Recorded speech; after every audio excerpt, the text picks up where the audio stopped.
Wow. I didn't think anyone would really take this seriously. I'm so glad at least some people understand what's going on and aren't calling me crazy. I'm sorry, but I cannot say where I live. I can't let anyone try to come here. I wouldn't be able to sleep at night. Things have since escalated slightly over the last 24 hours. I did take some of your advice, and some of it was good, but some of it was not so good. I'll start by saying, yes, I am still alive. I just about had a mental breakdown, but I've been thinking more and more about my whole situation. I think I'm okay now.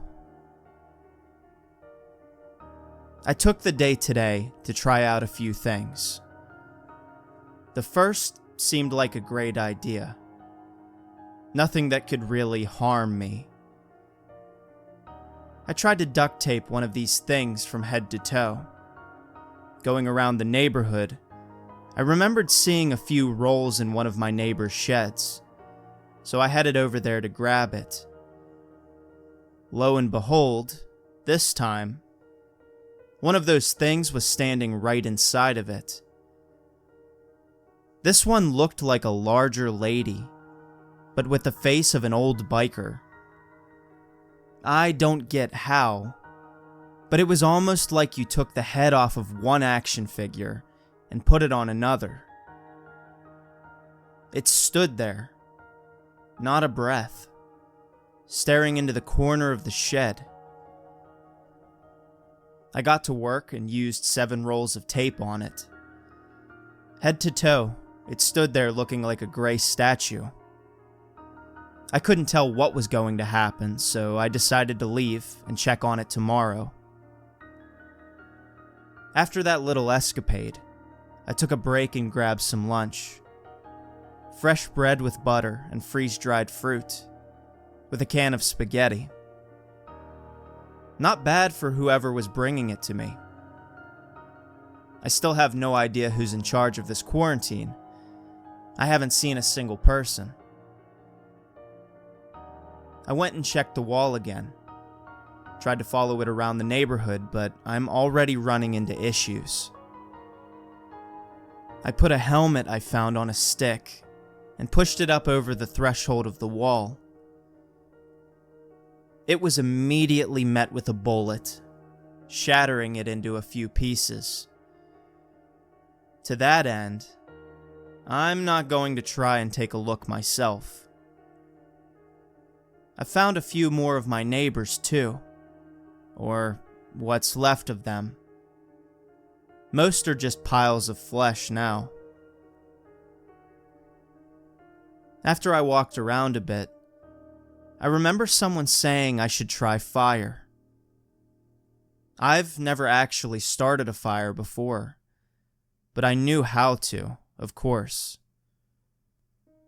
I grabbed a can of what I thought was gasoline and looked around for one of the creatures.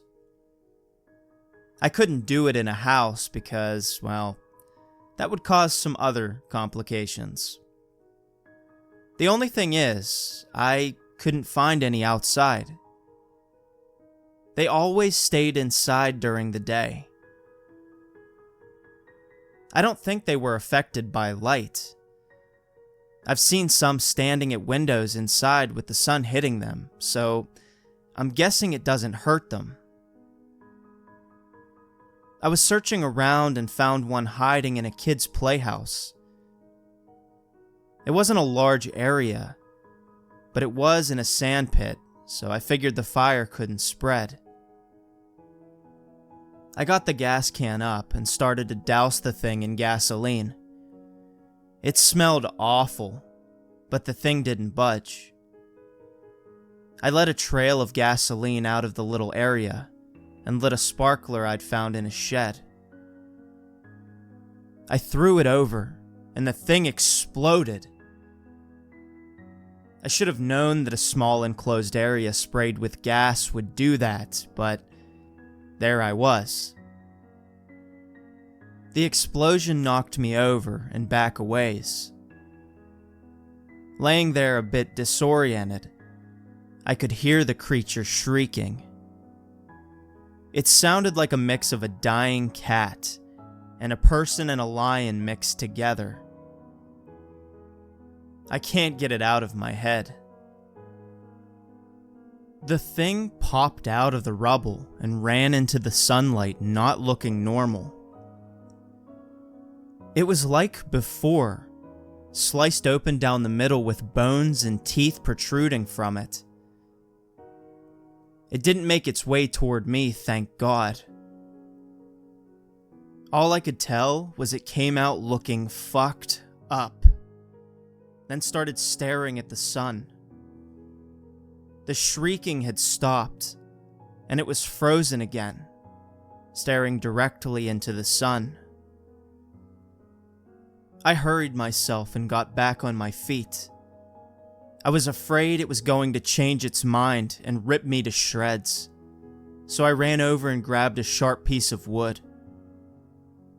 I tried to poke it from afar, and this time it was squishy. This time, it wasn't as hard as a rock. I could actually penetrate its skin. I backed up, ran towards it, and sunk this weapon of mine directly into its skull. The thing crumpled like a sack of potatoes, sounding like a trash bag full of jello and rocks. I backed up quickly and tried to assess what just happened. Did I just kill that thing? There's no way. I went over and poked it again, this time seeing a dark, blood-like substance seeping from its eye sockets. I was horrified, but then realized it was going to get dark in a few hours, and I didn't want to be outside. I walked over towards one of the now many supply crates and grabbed some supplies. As I was walking home, I realized that the creature in the window of one of my neighbor's houses was still there. He was staring straight ahead, but as I got closer, I could tell his eyes weren't. His eyes were locked upwards towards the sun. I could barely make out anything but the whites of his eyes, but it was definitely staring up in the sun's direction. I got home, unpacked, and took a bath. City water's been shut off, so I've been using bottled water to bathe, and then checked the barriers. I have since boarded up my windows and installed some makeshift locks on all the doors. You can't get into this house anymore without going through a small decontamination hallway in the back, so I feel pretty safe. Nevertheless, these things still knock on the doors trying to get in at night. Now that I'm back, I think I'm going to hatch a plan.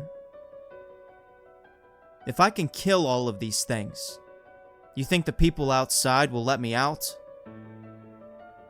I wonder if somehow they've infected me with something. I haven't felt sick in months, which is pretty weird for me. Have they cured me? I don't know. I don't know. I have so many damn questions, but not a single answer. I feel like I'm going insane, but today has helped that. I know I can kill them. I just don't know how exactly. Was it the gas? Did the sunlight distract them from hardening up?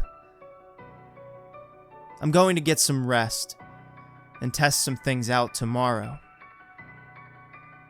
I'll have to check in on my duct tape buddy, too.